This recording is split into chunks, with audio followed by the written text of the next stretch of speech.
Here we go, mate. Here we go. Just behind the wild garlic.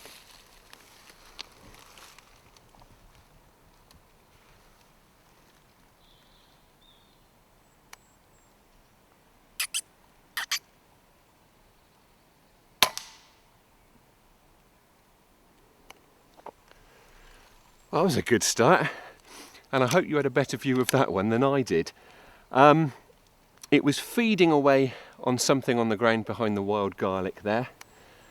I tried to squeak it up, but even then it only raised its head just about enough to give me a chance for that shot. But that said, it knocked it over like a sledgehammer, so it was a very, very clean kill. I'm out on a roving shoot today, so I'm going to get that one picked up. It's a good chance for a mixed bag, so we'll move on and see what we can find.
Right, well that's interesting.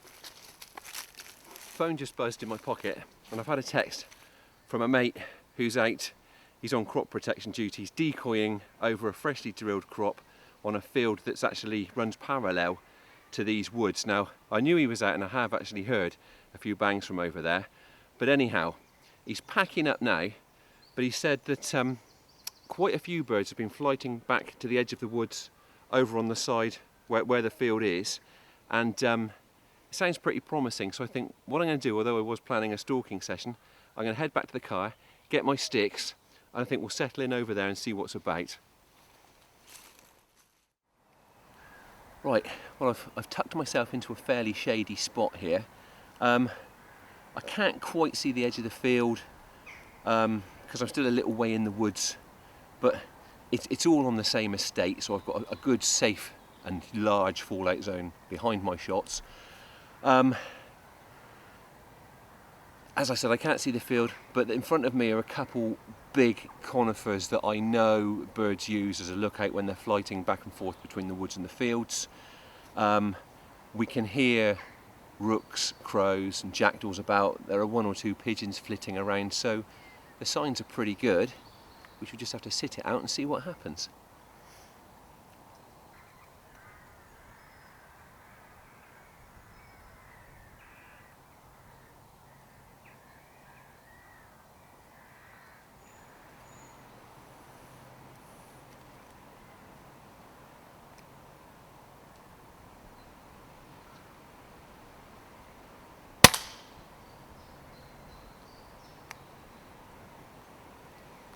Well, that is absolutely typical, isn't it? We move across here to try and target corvids and pigeons that are on that fresh seed drilling. We shoot another grey squirrel. I'm not complaining though, because I put a lot of time and effort into thinning them out on this estate, and obviously they all count. Now, looking around with the conifers around here, it's pretty thick cover. I would imagine the squirrels really like it, and I wouldn't be at all surprised if we saw a few more around here.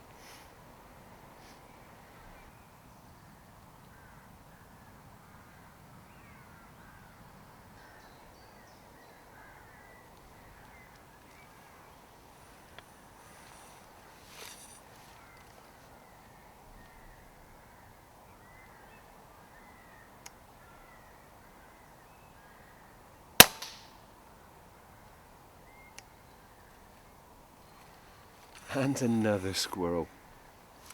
That one actually had what looked like a bit of dry leaf in its mouth, and I imagine it was probably something it was planning to use to line its dray. It won't be doing that now.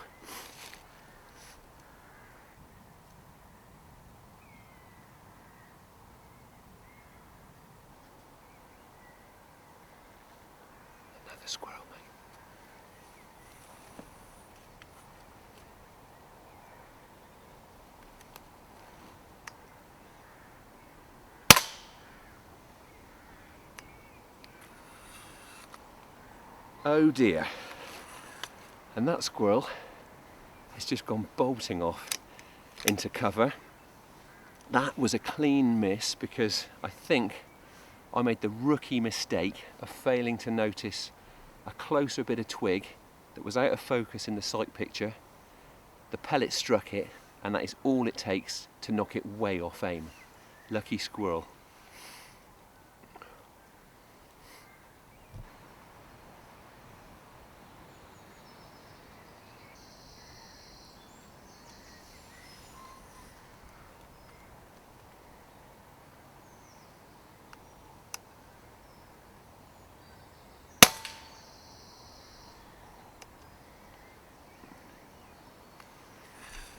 Finally, something other than a squirrel.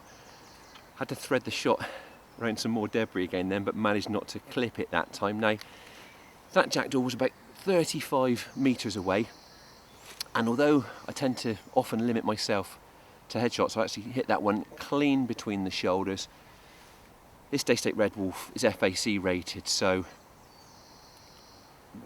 jackdaws being fairly slight birds, I was confident of it being a clean kill. But to be honest with you, at that angle, that shot offers a really clear route to the heart and lung area. Even with sub 12 foot-pounds, that was likely to have been a clean kill. I actually run this gun at about 30 foot-pounds and just use 16 grain Rangemaster Sovereign pellets, which probably to a lot of FAC shooters seems like a fairly low power level and quite a light pellet. But this setup, these pellets run out of steam much quicker than either a heavier pellet or a slug used from a much more powerful FAC rated airgun. So it means that with hundreds of acres of safe fallout zone behind, I can be fairly confident of taking safe shots. I mean, I wouldn't dream of taking a shot up into a tree with a more powerful setup, and certainly not with slugs. I've been using this gun ammo combo for years, and as you can see, it delivers pretty clean kills.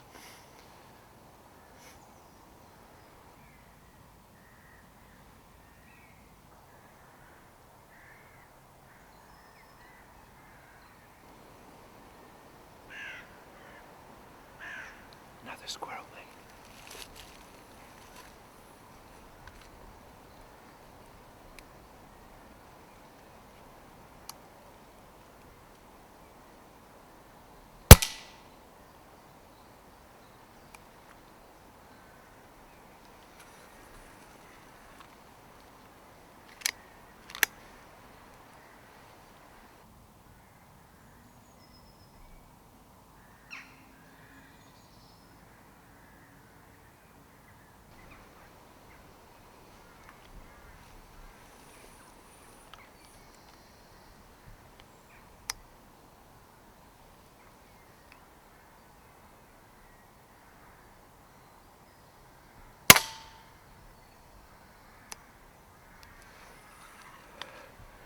And a pigeon.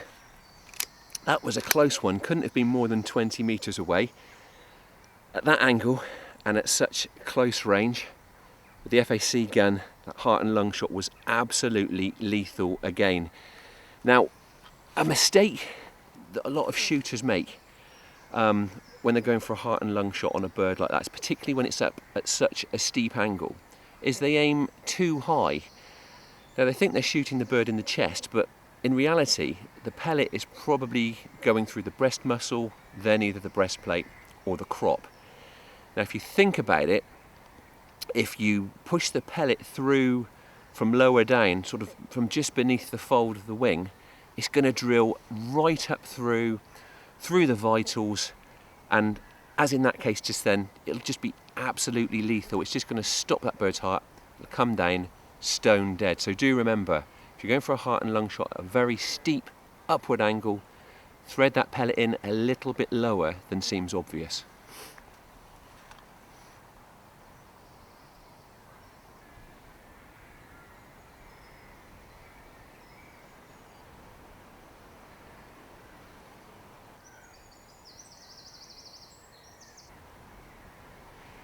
Right, well, it's gone quiet now. Well, there are still birds out on the field, but it's gone quiet in the woods here. So although I'm planning to hang on for maybe another half hour, it seems like a good time to wrap it up now because Nikki needs to get away. In all honesty, we never saw our woodland stroll turning into a lengthy ambush session, but it's gone okay.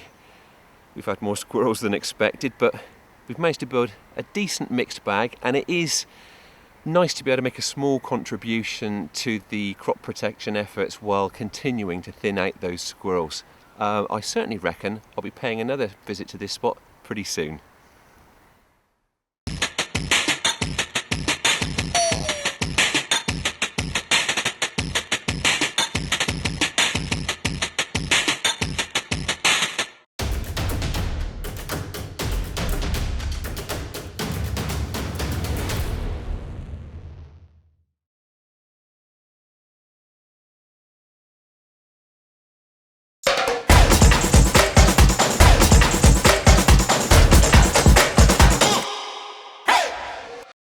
A great session with the Red Wolf and Mamba light combo there. Next up, let's take a look at an underlever Springer package that promises fantastic value for money.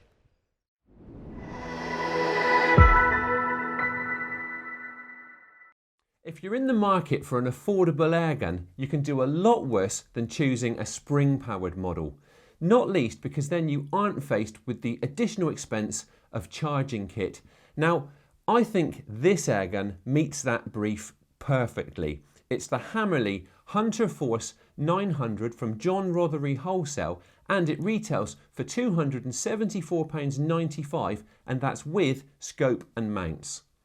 The Hunter Force 900 is certainly an adult-sized airgun.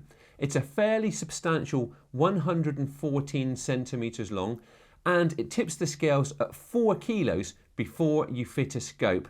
Now, it's a handsome, well-built airgun with really impressive build quality. Finish-wise, the metalwork is certainly up to the standard that I would expect at this price point. Focusing on the stock, it does have a very slight right-hand bias, but I still think that left-handers will be able to shoot it perfectly comfortably. Now, it's made from beech and fairly traditionally styled with a nice long forend. There are neat panels of pretty crisp checkering on both sides, and they're really nicely positioned for your leading hand. The rake of the pistol grip ensures good trigger attack, and there are panels of the same checkering on both sides. Moving back, the cheek piece is sufficiently high to give good eye alignment when using a telescopic sight. Now, the stock is finished with a soft rubber ventilated recoil pad, which does a good job of soaking up the modest kick from this airgun's firing cycle.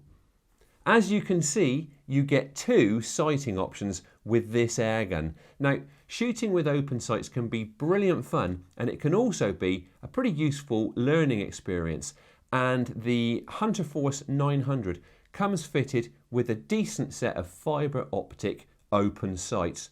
Now, the red front element is housed inside a tunnel to prevent it from getting bashed, and the green rear element is adjustable for windage and elevation.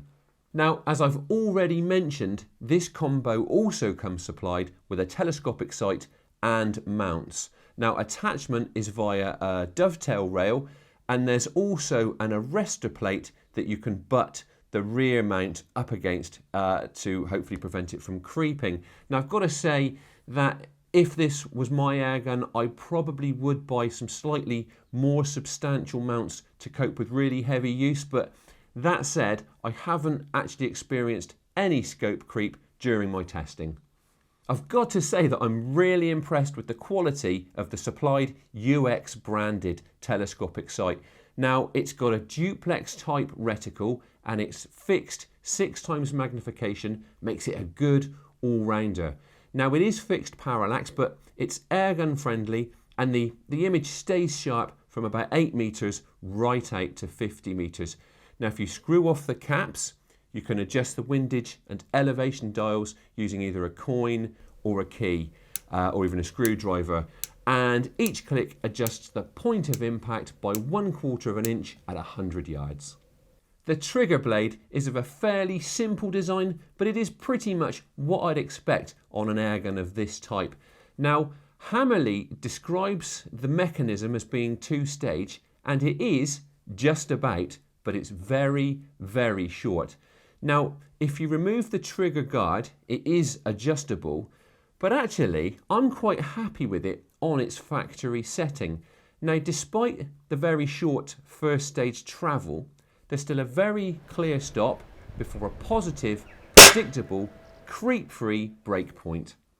In front of the trigger sits the safety catch, which is automatically set when the gun is cocked, and it can also be manually reset. Now, it's in the safe position when it's forwards, and you simply push it back into the fire position when you're ready to take the shot. This is a fixed barrel airgun, and that means you don't have to worry about accuracy declining as the lockup becomes loose, as you might with a break barrel.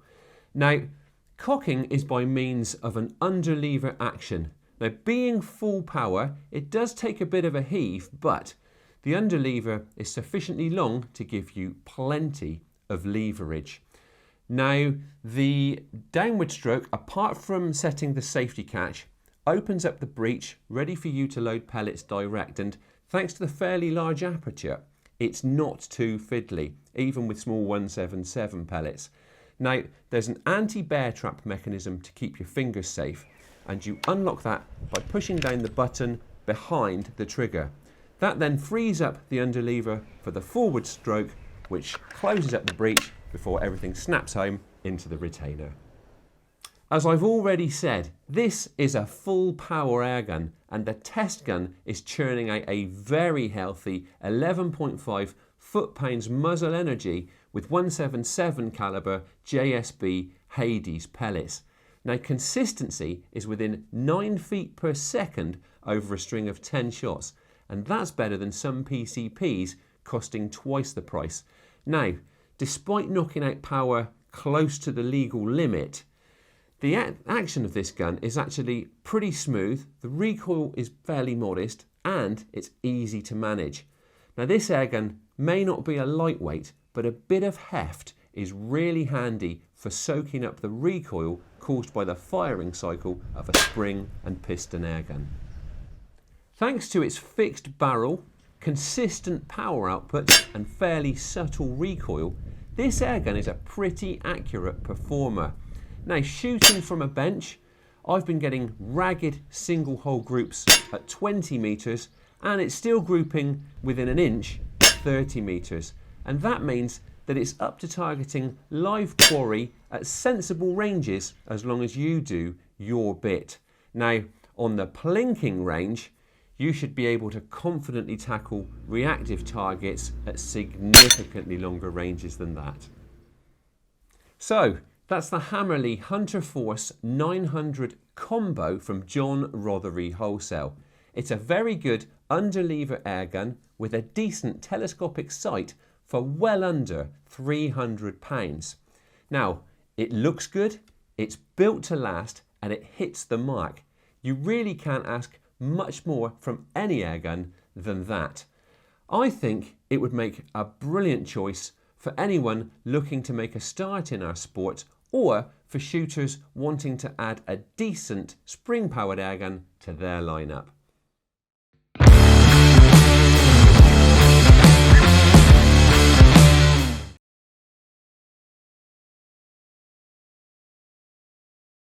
I'm afraid that's all we've got time for in this week's episode, but as ever, I'll be back with much more in 2 weeks' time.